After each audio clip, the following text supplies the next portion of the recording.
철학은 오래전부터 인간이 삶을 이해하고 세상을 탐구하는 가장 강력한 도구였다. 하지만 오늘날 많은 사람들은 철학을 잊고 살아간다. 철학은 단순히 책 속에 갇힌 학문이 아니다. 그것은 우리가 세상을 바라보는 방식이며 올바른 결정을 내리도록 돕는 생각의 기술이다. 로마 시대의 철학자 세네카는 철학이 단순한 지적 유의가 아니라 삶의 본질과 직결된다고 보았다. 그는 철학이 없다면 삶은 방향을 잃고 떠도는 배와 같다고 말했다. 철학이란 올바르게 생각하고 삶의 의미를 고민하며 자신을 더 나은 존재로 만드는 과정이다. 하지만 오늘날 많은 사람들은 철학이 쓸모없다고 생각한다. 실용적인 기술이 아니고 당장 돈이 되는 것도 아니며 일상생활과 거리가 멀다고 느끼기 때문이다. 그러나 진정으로 현명한 사람들은 철학이야말로 삶의 중심에 있어야 한다는 사실을 알고 있다. 생각해보자. 우리가 매일 하는 선택들은 모두 철학적 질문을 포함하고 있다. 무엇이 옳고 그른가? 어떤 가치를 따라야 하는가? 어떻게 살아야 하는가? 이러한 질문들은 결코 단순하지 않으며 깊이 있는 사고 없이는 쉽게 흔들릴 수 있다.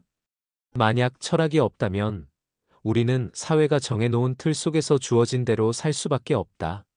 스스로 질문을 던지고 답을 찾는 과정이 없다면 우리는 결국 타인의 생각을 따라가는 것에 지나지 않는다. 고대부터 철학은 인간의 삶을 풍요롭게 해왔다. 플라톤과 아리스토텔레스는 인간의 본질과 행복을 탐구했고, 공자와 맹자는 도덕과 사회 질서를 고민했다. 이들은 각기 다른 시대와 문화 속에서 철학을 통해 인간다운 삶이 무엇인지 모색했다. 하지만 지금 우리는 철학을 소외시키고 있다. 세상은 점점 더 빠르게 변화하고 사람들은 깊이 있는 사고보다 즉각적인 정보와 감각적인 즐거움에 의존한다. 스마트폰 속 짧은 영상과 자극적인 뉴스가 우리의 사고를 지배하는 시대에 철학은 점점 설 자리를 잃어가고 있다. 그러나 철학이 없다면 우리는 속임수에 쉽게 넘어가고 순간의 감정에 휘둘리며 본질을 보지 못한 채 표면적인 것만 쫓게 된다. 철학은 우리가 냉철한 이성을 유지하고 현명한 결정을 내리며 보다 깊이 있는 삶을 살 수 있도록 돕는다. 철학을 멀리하는 사회는 쉽게 선동당하고 맹목적인 믿음에 빠지며 결국 스스로를 위험에 빠뜨린다. 역사 속 수많은 독재자들이 철학 없는 대중을 이용해 권력을 휘둘렀던 이유가 여기에 있다. 철학은 단순한 지식이 아니다. 그것은 삶을 살아가는 방식이며 우리가 어떤 사람으로 성장할 것인가를 결정짓는 힘이다. 철학을 잊은 채 살아가는 것은 나침반 없이 항해하는 것과 같다. 우리에게는 다시 철학이 필요하다. 깊이 사고하고 질문을 던지고 진실을 탐구하는 과정이 필요하다. 철학이 없는 삶은 단순한 생존에 불과하다. 하지만 철학이 있는 삶은 한 걸음 더 나아가 보다 의미 있고 풍요로운 여정을 만들어준다. 철학은 단지 위대한 사상가들의 전유물이 아니다. 오히려 우리의 일상 속에서 가장 실질적인 역할을 한다. 예를 들어 직장에서의 선택, 인간관계에서의 갈등, 미래를 위한 결정 등 모든 순간이 철학적 사고를 요구한다. 만약 한 개인이 자신의 가치관을 명확하게 정립하지 못한다면 그는 언제든 외부의 압력이나 유행에 휩쓸릴 수밖에 없다. 단순한 소비 패턴에서부터 중요한 도덕적 결정에 이르기까지 철학적 사고가 있는 사람과 그렇지 않은 사람의 삶은 완전히 다르게 전개된다. 우리는 종종 현실적이 되라는 말을 듣는다. 하지만 진정한 현실 감각이란 단순히 돈을 벌고 사회적 성공을 이루는 것이 아니다. 그것은 본질적인 질문을 던지고 올바른 방향으로 나아가기 위한 사고력을 기르는 것이다. 만약 현실성이 단순한 생존 기술에 불과하다면 인간은 그저 기계처럼 기능하는 존재에 불과할 것이다. 하지만 우리는 감정을 가지고 있으며 의미를 추구하고 더 나은 삶을 꿈꾼다. 철학이 없다면 이러한 깊은 탐구가 불가능하다. 철학이 단순한 사색의 도구가 아니라 삶을 변화시키는 힘이라는 사실을 깨닫는 순간, 우리는 철학을 단순한 학문이 아니라 필수적인 삶의 기술로 받아들이게 된다. 철학은 단순히 무엇이 옳고 그른지를 판단하는 것이 아니라 스스로에게 질문을 던지고 보다 나은 선택을 하도록 돕는 과정이다. 따라서 철학을 소홀히 한다는 것은 결국 자신의 삶을 스스로 통제하지 못하게 되는 것과 같다. 지금 우리는 철학을 다시 받아들여야 한다.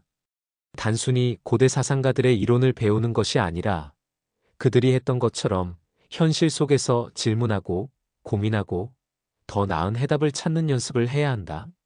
철학은 단지 높은 지적 수준을 가진 사람들의 전유물이 아니다. 그것은 우리가 살아가는 모든 순간에 적용될 수 있으며 결국 우리를 보다 깊이 있는 삶으로 이끌어줄 것이다. 철학이 있는 삶은 단순한 생존을 넘어 진정한 의미와 가치가 있는 삶을 향한 여정이다. 우리는 더 이상 철학을 외면할 수 없다. 철학을 통해 세상을 바라보고 더 나은 선택을 하고 스스로를 성장시키는 것, 그것이야말로 진정한 인간다운 삶을 사는 길이다. 환상은 인간이 현실을 이해하는 방식 중 하나지만 때때로 우리의 사고를 흐리게 하고 잘못된 결정을 내리게 만든다. 철학이 중요한 이유는 바로 이러한 환상의 덫에서 벗어나도록 돕기 때문이다. 환상에 빠지지 않는 사람은 세상을 명확하게 바라보고 감정이나 선입견이 아니라 이성과 논리를 기반으로 판단한다. 그러나 오늘날 우리는 환상의 시대에 살고 있다. 광고, 정치적 선동, 가짜 뉴스, 그리고 허황된 꿈들이 우리의 사고를 지배하고 있다. 우리는 철학적 사고를 통해 이러한 함정을 인식하고 더 나은 선택을 할 수 있어야 한다. 소크라테스는 너 자신을 알라고 말했다. 의는 단순한 자기 성찰을 의미하는 것이 아니라 스스로를 객관적으로 바라보라는 뜻이다. 사람은 본능적으로 자신이 보고 싶은 것만 보고 듣고 싶은 것만 듣는다. 현실이 불편하면 환상을 만들어 그 안에 머무르고 싶어 한다. 그러나 철학은 우리에게 스스로의 생각을 의심하고 더 깊이 파고들도록 요구한다. 진정한 철학자는 자신의 무지를 인정하는 데서 출발한다. 무지를 인정하는 순간 우리는 더 이상 환상 속에 머물 수 없다. 역사적으로 환상에 빠진 사회는 언제나 큰 대가를 치렀다. 과거 많은 독재자들은 환상을 이용해 대중을 조종했다. 20세기 초반 일부 국가에서는 지도자가 국민들에게 우리는 위대한 나라가 될 것이며 과거의 영광을 되찾을 것이다라는 환상을 심어주었다. 사람들은 현실을 직시하지 못한 채 이 허상에 매료되었고 결국 전쟁과 비극을 초래했다. 철학이 없는 사회에서는 비판적 사고가 사라지고 사람들은 선동에 쉽게 휘둘린다. 환상을 거부하는 사람만이 이런 위험에서 자유로울 수 있다. 현대 사회에서도 환상의 덫은 여전히 존재한다. 소셜미디어는 현실보다 꾸며진 삶을 보여주며 사람들은 그것을 진짜라고 믿는다. 우리는 남들이 보여주는 행복한 모습 뒤에 숨겨진 고통과 불안을 보지 못한다. 기업들은 이 제품만 있으면 당신의 삶이 완벽해질 것이다라고 말하며 소비를 유도한다. 정치인은 우리 편만이 옳고 반대편은 모두 틀렸다고 말하며 사람들을 편 가르기에 몰아넣는다. 이러한 환상들은 우리의 사고를 흐리고 합리적인 판단을 어렵게 만든다. 철학은 이러한 환상들 속에서 균형을 잡아주는 역할을 한다. 데카르트는 나는 생각한다. 그러므로 나는 존재한다고 말했다. 의는 무조건적인 믿음이 아니라 모든 것을 의심하고 검토하는 태도를 의미한다. 철학적 사고를 통해 우리는 미디어가 보여주는 것, 정치인들이 주장하는 것, 사회가 요구하는 것들을 비판적으로 바라볼 수 있다. 우리는 진실과 거짓을 구별할 수 있는 능력을 길러야 하며 이를 위해 철학적 훈련이 필요하다. 하지만 환상을 거부하는 것은 쉽지 않다. 사람은 불편한 진실보다 달콤한 거짓을 선호하는 경향이 있다. 한 가지 예를 들어보자. 많은 사람들은 성공한 기업가나 유명 인플루언서의 삶을 동경하며 그들도 쉽게 성공할 수 있을 것이라는 환상을 품는다. 그러나 그들의 성공 뒤에는 보이지 않는 노력과 수많은 실패가 있다. 현실을 직시하는 사람은 단순히 그들의 겉모습을 모방하는 것이 아니라 그들이 어떤 과정을 거쳤는지 분석하고 자신만의 길을 찾는다. 환상에 빠진 사람은 노력 없이 단번에 성공할 수 있다고 믿지만 현실은 그렇지 않다. 또한 우리는 종종 자신이 보고 싶은 것만 보고 듣고 싶은 것만 듣는다. 이를 심리학에서는 확증 편향이라고 한다. 철학적 사고가 필요한 이유는 바로 이러한 편향을 깨고 보다 객관적인 시각을 가질 수 있도록 하기 때문이다. 철학이 없는 사람은 자신의 믿음과 일치하는 정보만 선택하고 반대되는 의견은 무시한다. 하지만 철학을 통해 우리는 자신의 생각을 의심하고 다른 관점을 열린 마음으로 받아들일 수 있다. 환상에서 벗어나는 첫 번째 단계는 의심하는 것이다. 우리가 접하는 정보가 과연 사실인지, 감정이 아닌 이성적으로 판단하고 있는지, 내가 원하는 대답만 찾고 있지는 않은지를 점검해야 한다. 두 번째 단계는 깊이 생각하는 것이다. 철학은 단순한 정답을 제공하지 않는다. 오히려 더 많은 질문을 던지게 만든다. 그러나 이 과정에서 우리는 점점 더 명확한 사고를 갖게 되고 자신만의 철학을 정립할 수 있다. 환상을 거부하는 것은 때때로 고독한 길이 될 수 있다.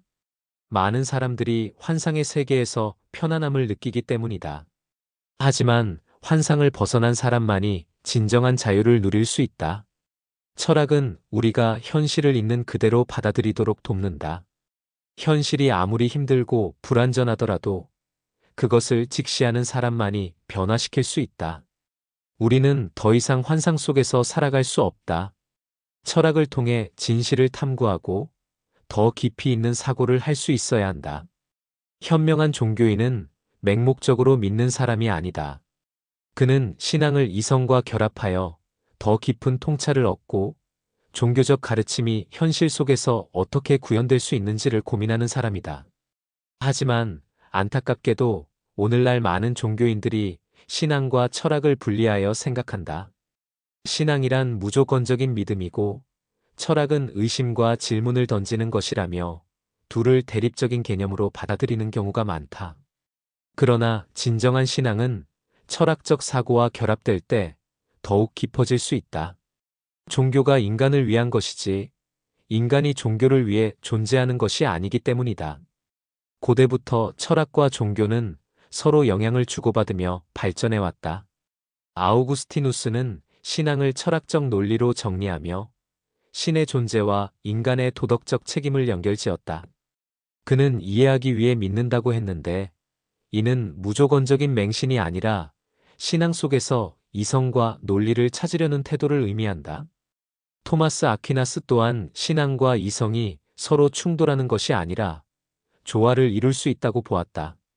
그에게 철학은 신의 섭리를 이해하는 도구였다. 이러한 전통은 동양에서도 유사하게 나타난다. 불교에서는 깨달음을 얻기 위해 끊임없이 질문하고 수행하는 과정을 강조하며 유교에서도 공자는 도덕적 삶을 논리적으로 탐구했다. 하지만 종교가 철학적 사고를 거부하는 순간 그것은 개인의 성장과 사회 발전을 가로막는 장애물이 될 수 있다. 역사를 보면 맹목적인 신앙이 사람들을 극단적인 행동으로 이끈 사례가 많다. 중세시대에는 종교 재판을 통해 이단을 처벌했고 근대에는 종교적 이유로 전쟁이 일어나기도 했다.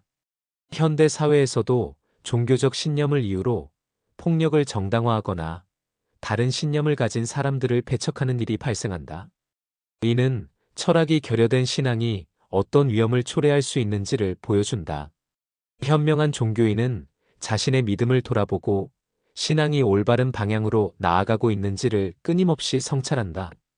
그는 자신의 종교적 가르침을 문자 그대로 받아들이는 것이 아니라 그것이 현대 사회에서 어떻게 적용될 수 있는지를 고민한다. 만약 한 종교가 사랑과 자비를 가르친다면 그것이 특정한 집단에게만 적용되는 것이 아니라 모든 인간에게 확장되어야 한다는 점을 이해해야 한다. 종교적 가치가 실제 생활 속에서 구현되지 않는다면 그것은 단순한 관념에 불과하다. 종교가 가진 중요한 역할 중 하나는 도덕적 기준을 제시하는 것이다. 하지만 이러한 도덕이 시대의 변화에 따라 어떻게 적용될 수 있는지를 고민하는 것은 철학의 영역이다. 예를 들어, 전통적인 종교는 가족의 형태를 특정 방식으로 정의해 왔지만, 현대 사회에서는 다양한 가족 형태가 존재한다. 이러한 변화 속에서 종교가 전통을 고수해야 하는지, 아니면 새로운 가치와 조화를 이루어야 하는지를 판단하는 것은 철학적 사고가 필요한 부분이다. 철학이 있는 종교는 질문을 두려워하지 않는다. 오히려 신앙을 더 깊이 있게 만드는 것은 질문하는 과정이다. 종교적 가르침이 단순히 이렇게 믿어야 한다는 식으로 강요될 때 그것은 형식적인 의무로 전락하고 만다. 하지만 왜 그렇게 믿어야 하는가? 라는 질문을 던질 때 우리는 신앙의 본질을 탐구할 수 있다. 역사적으로 위대한 종교 지도자들은 신앙과 철학을 결합하여 새로운 가르침을 제시했다. 예수는 기존의 율법을 뛰어넘어 사랑과 용서를 강조했고, 붓다는 기존의 힌두교적 신념을 의심하며 새로운 깨달음을 추구했다. 현대 사회에서 종교가 제 역할을 다하기 위해서는 신앙을 비판적으로 성찰할 수 있는 태도가 필요하다. 종교는 원래 인간의 삶을 더 풍요롭게 만들기 위해 존재한다. 하지만 종교가 배타적이고 독선적인 형태로 변질되면 그것은 오히려 사람들을 갈라놓고 갈등을 조장하는 도구가 될 수 있다. 따라서 신앙이 올바른 방향으로 나아가기 위해서는 철학적 사고가 반드시 필요하다. 현명한 종교인은 신앙을 통해 삶의 의미를 찾고 철학을 통해 그 의미를 더욱 깊이 이해한다. 그는 자신이 믿는 바를 맹목적으로 따르는 것이 아니라 그것이 정말로 옳은 것인지 끊임없이 질문한다. 또한 그는 다른 신념을 가진 사람들을 존중하며 대화를 통해 서로를 이해하려고 노력한다. 철학이 있는 종교는 열린 사고를 가능하게 한다. 그것은 신앙을 더욱 성숙하게 만들며 종교가 개인의 내면을 성장시키는 역할을 하도록 돕는다. 신앙과 철학이 조화를 이룰 때 우리는 보다 깊이 있는 인간이 될 수 있으며 종교는 본래의 역할을 다할 수 있다. 철학 없는 종교는 방향을 잃고 흔들릴 수 있지만 철학과 결합된 신앙은 사람들에게 진정한 깨달음과 평화를 가져다 줄 수 있다. 철학이 있는 정치는 이상적인 개념이 아니라 반드시 실현되어야 할 목표다. 역사를 보면 철학이 배제된 정치가 얼마나 위험한 결과를 초래하는지를 확인할 수 있다.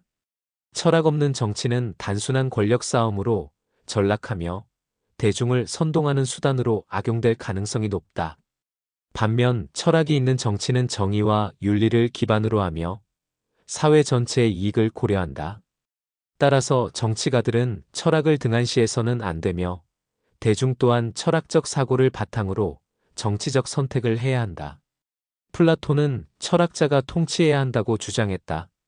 그의 철인정치 개념은 단순히 학문적인 논의가 아니라 현실적인 문제를 해결하기 위한 방안이었다.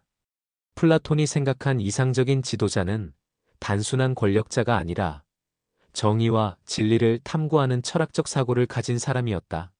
하지만 현실 정치에서는 철학자가 통치하는 경우가 드물다.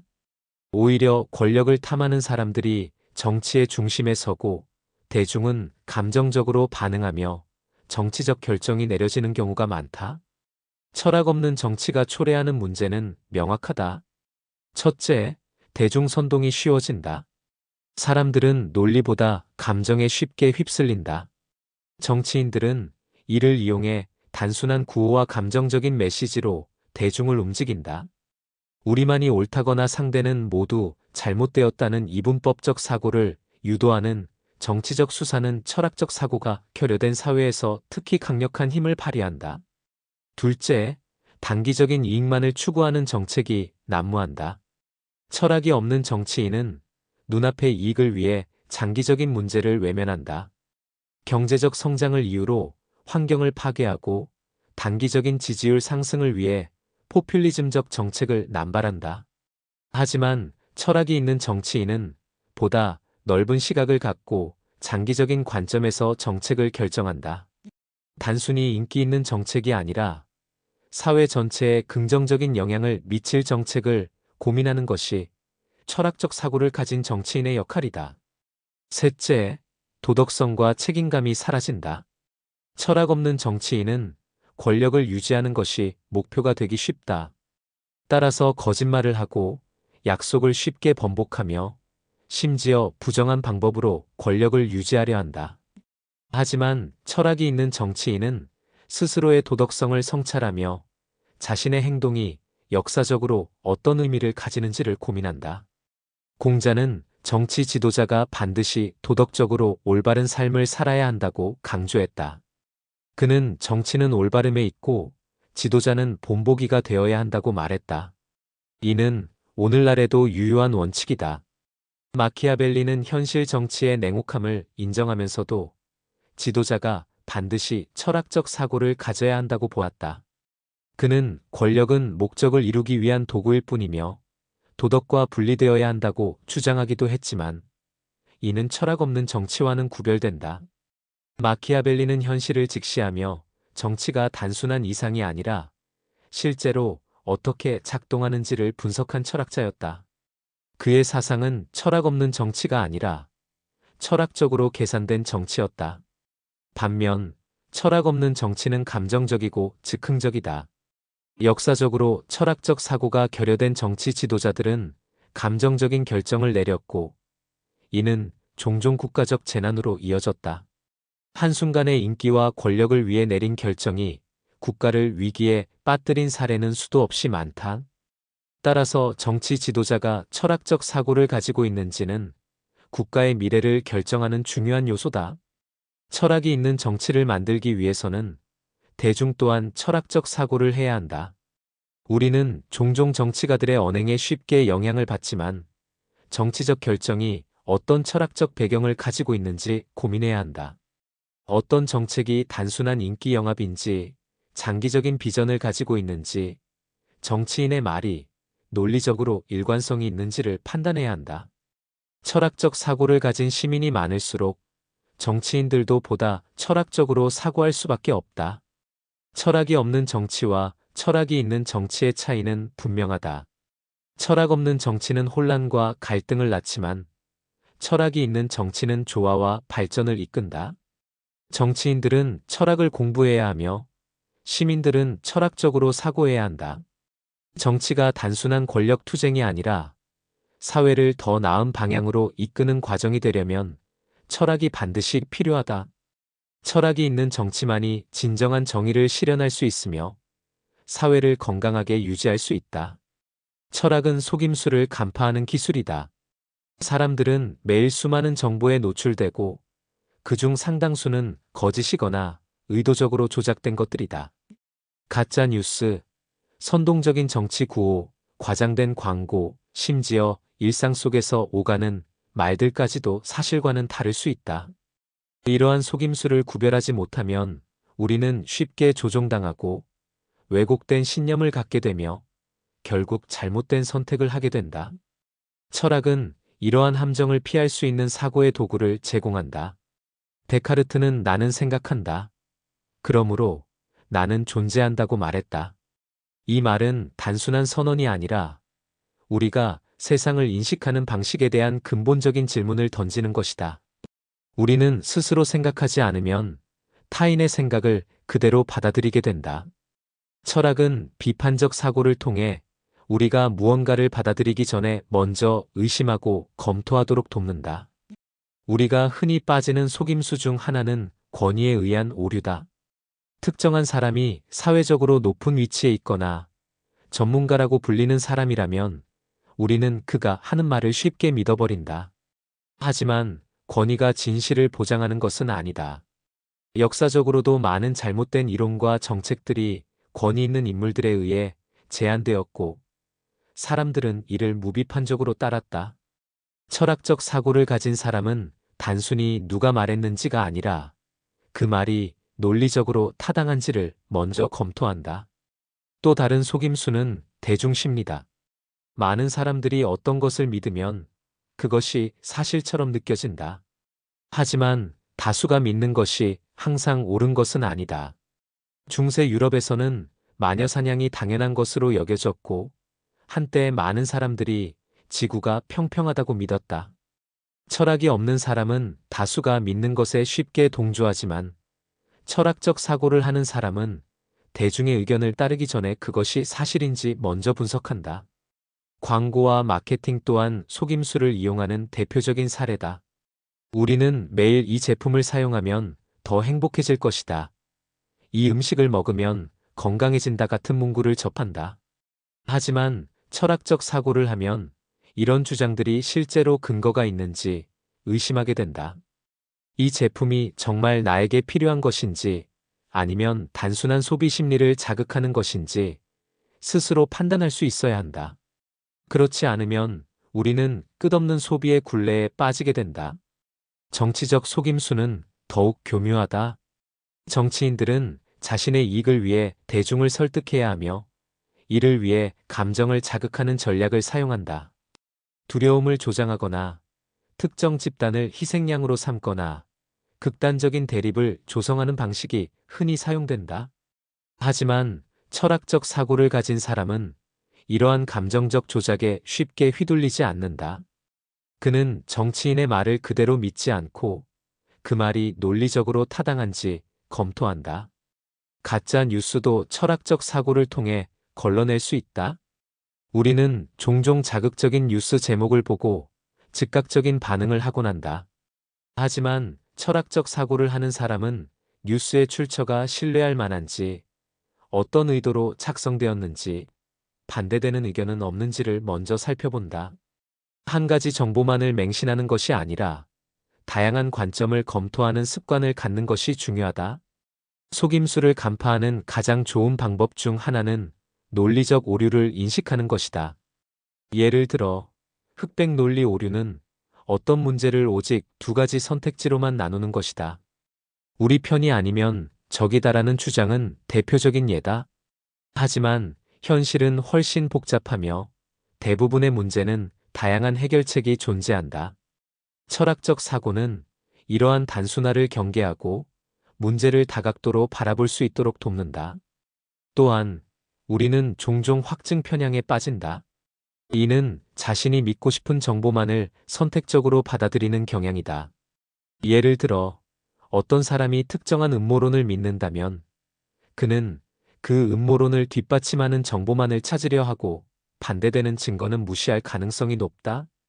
철학적 사고는 우리에게 불편한 진실도 직시하게 만들며 자신의 신념을 객관적으로 검토할 수 있도록 한다. 철학은 단순히 속임수를 간파하는 것에서 그치지 않는다. 그것은 우리가 진실에 다가가도록 돕는다. 세네카는 진리를 찾는 사람은 속임수에 넘어가지 않는다고 말했다. 진리를 찾으려는 노력 자체가 속임수에 대한 가장 강력한 방어책이 된다. 철학은 이성과 논리를 바탕으로 사물을 분석하는 훈련을 제공하며 이를 통해 우리는 보다 정확하고 신중한 결정을 내릴 수 있다. 오늘날 우리는 수많은 정보가 넘쳐나는 시대를 살고 있다. 기술의 발달로 인해 가짜 뉴스, 조작된 영상, 허위 정보가 빠르게 퍼진다. 이런 시대일수록 철학적 사고는 더욱 중요하다. 우리는 더 이상 단순히 정보를 소비하는 존재가 되어서는 안 된다. 정보를 분석하고 비판적으로 평가하며 진실과 거짓을 구별할 수 있는 능력을 가져야 한다. 속임수에 쉽게 넘어가는 사회는 쉽게 조작될 수밖에 없다. 그러나 철학이 있는 사회는 다르다. 철학적 사고를 하는 사람들은 정보를 검토하고 논리적으로 평가하며 자신만의 독립적인 판단을 내린다. 우리는 모두 철학적 사고를 배워야 한다. 그것이야말로 속임수를 간파하고 보다 진실된 삶을 살아가는 길이기 때문이다. 철학이란 단순한 지적 탐구가 아니다. 그것은 깊이 있는 사고를 통해 삶을 더 의미 있게 만들고 내면의 자유를 찾도록 돕는 과정이다.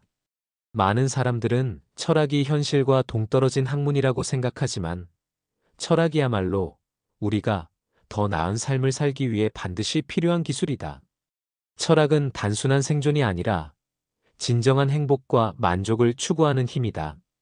철학이 주는 삶의 기쁨은 단순한 감각적 쾌락과는 다르다. 그것은 생각을 통해 얻는 내면의 평온과 명확한 방향성에서 비롯된다. 세네카는 철학이 고결한 영혼의 즐거움이라고 했다. 그는 물질적 풍요가 아니라 사고를 통해 얻는 지혜야말로 진정한 기쁨을 준다고 보았다. 사람들은 종종 돈과 명예, 권력이 행복을 가져다 준다고 믿지만 철학자들은 오래전부터 이것이 환상에 불과하다는 사실을 지적해왔다. 돈이 많아도 불행한 사람은 많고 명예를 얻었지만 공허함을 느끼는 사람도 있다. 반면 철학적 사고를 통해 자신의 삶에 대한 확고한 신념을 가진 사람은 외부 조건에 쉽게 흔들리지 않는다.